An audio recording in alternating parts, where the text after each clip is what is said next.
Bonjour, aujourd'hui on s'explique ça. On aborde la culture du viol et le double standard homme-femme dans notre société.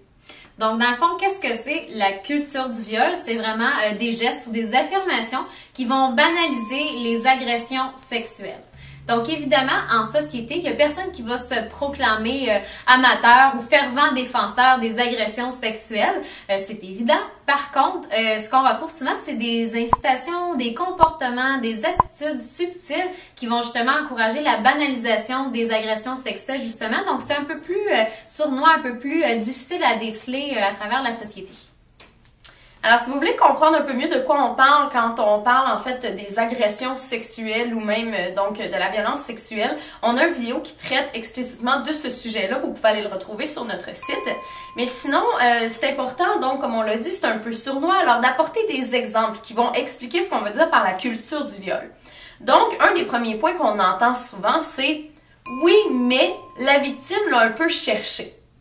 C'est complètement faux. Ce n'est jamais la faute de la victime, peu importe où est-ce qu'elle était, peu importe ce qu'elle portait. Donc, peu importe son âge ou ce qu'elle faisait, ce n'est jamais la faute de la victime. Autre commentaire qu'on peut entendre souvent, oui, mais si la victime a aimé ça, c'est pas un crime. Encore une fois, c'est complètement faux. Le corps, il faut savoir qu'il a des réponses et des stimuli qui se font automatiquement, donc un peu par réflexe. Alors, la personne peut, pour raison X, et parfois même comme mécanisme de défense, avoir une excitation, même atteindre l'orgasme, même s'il s'agit d'un viol et d'une agression, et que la personne, évidemment, n'a pas aimé l'expérience. Donc, il faut comprendre que c'est deux choses complètement différentes, la réponse physiologique et ce qui est vécu au niveau psychologique. Autre commentaire qu'on entend souvent, si la victime s'est pas débattue ou si la victime ne s'est pas défendue, ben à ce moment-là, c'est pas si grave que ça. Ce qu'il faut comprendre, c'est que souvent la victime a peur. Donc, il y en a par exemple qui vont tout simplement figer, ils sauront pas comment réagir. Donc oui, la personne ne se défendra pas, ne criera pas. Donc, ce n'est pas considéré comme facteur. Aussi, on peut faire un lien avec les agressions qui sont perpétrées chez des hommes. Donc, ça arrive dans un certain pourcentage de cas où c'est par exemple une femme qui va être agresseur et qui va agresser un homme. Et souvent, ce qu'on va entendre, c'est « ben oui, mais c'est sûr qu'il était plus fort, qu'il était plus grand, pourquoi il s'est pas défendu, pourquoi il l'a pas battu ?» Il y a aussi la notion peut-être d'amour, donc peut-être qu'il y avait une relation amoureuse et donc on veut pas blesser l'autre même si à ce moment-là, il arrive quelque chose de complètement inattendu. Il y a aussi la notion de paralyser par la peur, comme on vient de le dire. Puis il peut y avoir la notion aussi de manipulation, donc on va travailler en disant « oui, mais si tu m'aimes vraiment, tu vas me donner de la sexualité ». Donc ça, c'est surtout dans des contextes déjà relationnels, mais bref, ça peut arriver et ça peut arriver chez les garçons aussi. Autre chose qu'on entend souvent, si la victime dévoile l'incident plusieurs années par après, donc pas dans l'immédiat, ben c'est parce que finalement, c'était pas si grave que ça. Donc, il faut comprendre, il y a certaines victimes qui vont préférer garder le secret pour différentes raisons, qui n'en parleront pas à personne et que finalement vont décider d'aller chercher de l'aide, de vraiment se reprendre en main, de faire une thérapie par exemple. C'est tout à fait correct et ça n'excuse pas le geste, c'était pas moins grave, c'est juste que chaque personne y va à son rythme.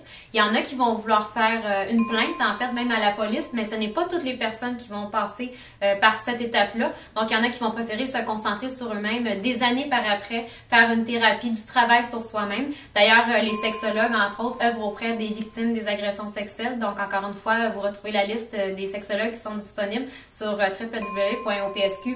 On le met aussi sur notre site web. Il faut comprendre aussi pourquoi on peut attendre plusieurs années. Ben, des fois, on peut être encore en contact avec l'agresseur et donc avoir peur de cette personne-là ou peur que ça se réitère. Aussi, donc comme on l'a dit, il peut y avoir une relation amoureuse. Donc, parfois, on ne veut pas aller jusque-là avec son partenaire. Donc, on ne veut pas le retrouver, par exemple, en prison dans un processus judiciaire. Et puis, finalement, justement, les processus judiciaux, donc, quand on doit se rendre avec la police, avec les juges devant la cour, ça peut être très, très long et très demandant psychologiquement. Donc, c'est normal après une agression qu'on soit pas tout à fait prêt à s'embarquer dans ce processus-là parce que ça demande une grande force psychologique. Ensuite, on peut dire par exemple, ben comme membre de la société, on n'a rien à faire là-dedans, c'est à la justice de s'en occuper, c'est déjà puni par la loi. En fait, c'est un peu fou de penser comme ça parce que justement, le rôle de chaque citoyen est important et il compte. Quand on voit, par exemple, un geste d'agression, et là, il faut comprendre qu'une agression, comme on le dit dans notre vidéo sur les agressions sexuelles, ça se limite pas juste à la pénétration pénis-vagin. Ça peut être, par exemple, toucher le corps à une partie qui est inappropriée. Ça peut être également à travers les paroles, donc du harcèlement sexuel.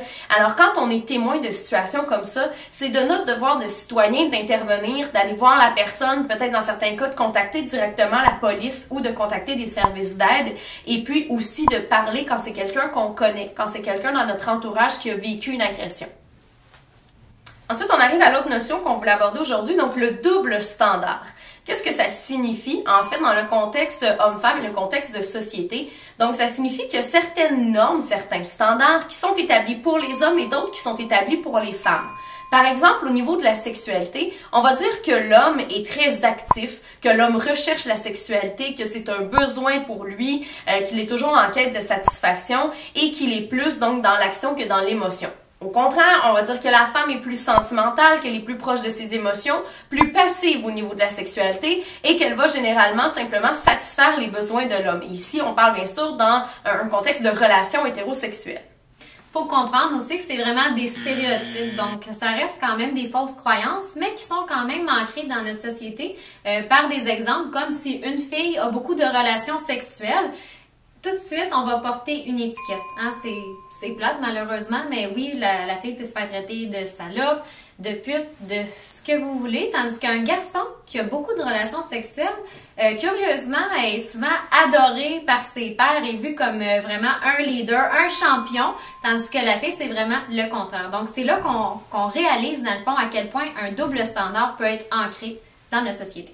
Ensuite, une fille, par exemple, qui va être infidèle, généralement, à son partenaire, donc ça va être une fille qui est complètement immorale parce que, évidemment, elle n'a aucun besoin sexuel. Donc, si elle décide d'être infidèle, c'est simplement pour détruire l'homme, donc pour lui porter atteinte. Et donc, évidemment, si elle n'a pas de besoin sexuel, elle n'aura pas non plus de comportement masturbatoire, donc de sexualité avec elle-même, et ce sera jamais elle qui va initier le contact sexuel. Au contraire, un homme, pour sa part, qui est infidèle, on a généralement la tendance de dire c'est normal, il avait un besoin à combler et évidemment, les femmes n'aiment pas autant le sexe que les hommes, donc un homme a besoin d'avoir plusieurs femmes pour être satisfait. Et évidemment, tous les hommes se masturbent et tous les hommes aiment la sexualité. Encore une fois, ce sont de très gros stéréotypes. C'est bien sûr ce qu'on entend, ce qui va être véhiculé dans les médias, mais c'est pas tout ce qui passe dans les médias qui doit être cru. Donc, ce qu'il faut comprendre là-dedans, c'est que c'est un standard qui est irréaliste et qui n'est pas partagé par toute la société. Autre chose aussi qu'on va entendre très souvent, aux filles, on va leur dire « Fais attention comment tu agis, surveille ton verre, regarde comment tu t'habilles ». Contrairement aux garçons, souvent, c'est pas vraiment le message qu'on envoie. Donc, encore une fois, c'est une des réalités qui reflète le double standard. Hein. Un comportement pour une fille, c'est acceptable, tandis que pour le garçon, il n'y a pas vraiment besoin d'en prendre compte. Donc, ça nous illustre vraiment à quel point c'est présent le double standard en société. Et ça fait référence à la culture du viol, donc l'élément qu'on parlait un petit peu plus tôt. Aussi, pour ce qui est du double standard, c'est que c'est vraiment des stéréotypes ancrés, malheureusement, qui persistent, mais il faut vraiment avoir un regard critique sur les choses qu'on entend, sur les comportements et les attitudes qu'on voit par rapport aux autres, par rapport à la culture du viol et du double standard. Donc, c'est ce qui conclut aujourd'hui notre capsule sur la culture du viol et le double standard. Donc, revenez-nous la semaine prochaine pour d'autres capsules web sur On s'explique ça.